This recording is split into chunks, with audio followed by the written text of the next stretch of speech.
It's 8:43 right now, and Pix 11 is your local election headquarters, and we're keeping you informed on the races you care about the most. 14 weeks since launching her presidential campaign, Kamala Harris delivered her closing argument to her supporters in Washington, D.C. And Donald Trump spent yesterday courting Latino voters in Allentown, Pennsylvania, just days after those racist remarks were made by a comedian and others at Madison Square Garden rally that took place over the weekend, right? So this will no doubt be part of the conversation in tonight's election town hall meeting hosted by NewsNation's Chris Cuomo, who is joining us this morning with a preview. So great to have you back with us on a big week here, Chris.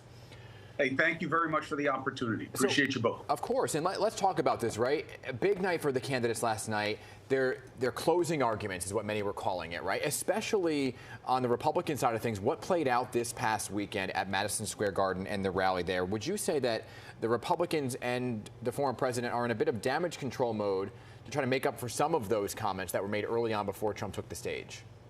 I think it's the right question. Oh, here we go again. Is it us? Come on, Chris. All right, sorry. So here's the answer.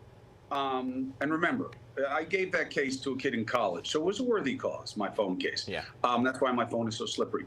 Look, it's all damage. It's not just damage control, it's putting damage on the other side. That's all this election has become about, is now it's Biden calling Trump supporters garbage and him saying, I was just talking about what's being said, not the people. Who cares? It's our politics. And look, you guys know it better than anybody. Our commercials right now, all we can all agree on, left, right, and reasonable, is this has got to end. This flood of commercials, everybody stinks. You got to be afraid of everybody who's running against anybody else. And that's true on the presidential level also. Harris's closing was billed as, I have a to-do list, he has an enemies list. And then she spent her first 15 minutes saying that this guy is a despot in waiting. Now, I'm not saying it won't work for her. I'm saying it doesn't work for us. It's only ensuring that whoever wins will have no mandate to unite the country. Yeah. So you don't think that's the tactic to go with right now? I mean, because obviously go ahead. I think it's the right tactic, Hazel, because the way I win, look, on paper, Hazel beats me 9 times out of 9, okay? Smarter, more appealing, cares about the... So what do I do to win? I make Hazel lose. Sure, Hazel's better than me, but do you know that she kicked that dog down the street last week? Ho-ho, didn't know that, did you? Also happens to not be true, but who cares? That's what campaigns have become about. Why the other one is worse. And you see that on both sides. I believe that plays to Trump's grievance movement that is behind him. Remember, Harris isn't running against just a man.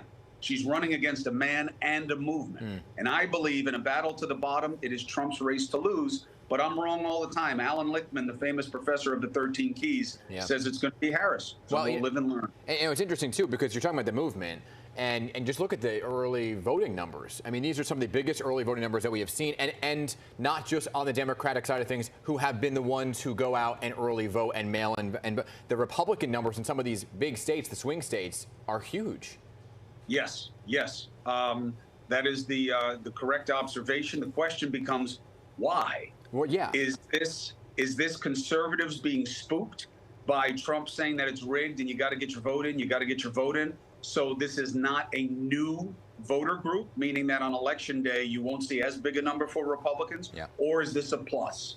And if it's a plus, Harris has trouble. All right, well, let's talk about your election town hall tonight. Are you going to focus on those undecided voters? Who are these undecided voters a week before? So here's the truth. You want to hear here's the truth. I've never done anything like this before.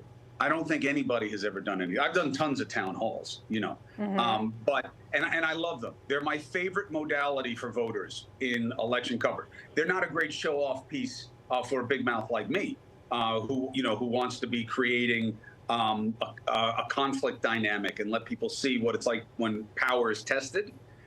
But tonight is really like a telethon. Look at the screen. It's so packed with players. And that's just a fraction. You know, we got Ro Khanna, who is a present and future leader for the Democratic Party. Okay, you're going to see him on the national stage in a big way. Jared Moskowitz. I got people in the audience. So it's going to play like a telethon. Okay. Where I'll let Stephen A. and O'Reilly kind of set the table about what they see the same and different.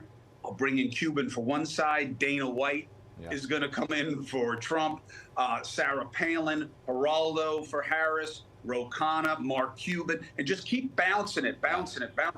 And wherever the audience wants it to go is where it will go, because they'll be driving it with questions as well. But I just want to get back to conversation. You know, you guys do it so brilliantly as partners at the anchor desk.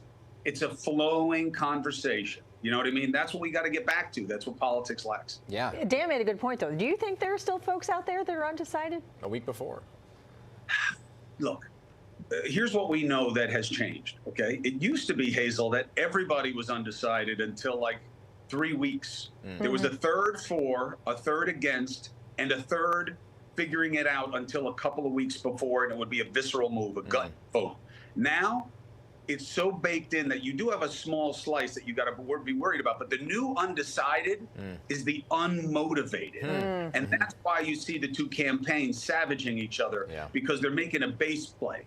What will make your base come out? Again, I think Harris, if you want to compare candidate for candidate, I don't know how Harris loses. Trump is one of the most uniquely unpopular people in our political history. But can she motivate people to come out and vote, I guess, against him, because she's not giving them much to vote for, versus Trump doing that same proposition, being against what Harris supposedly represents? All right, Chris, always great to talk to you, and I'm looking forward to tonight's town hall, okay? I see the set being built, so it's big stuff over there, all right? We're going to have 100 people in there, which is all we can fit, and we'll have tons of Zooms. We've never tried anything like this before. And I think it's worth a try. So thank you very much for giving me a go. Good luck to you, Chris. Thanks so much. All right.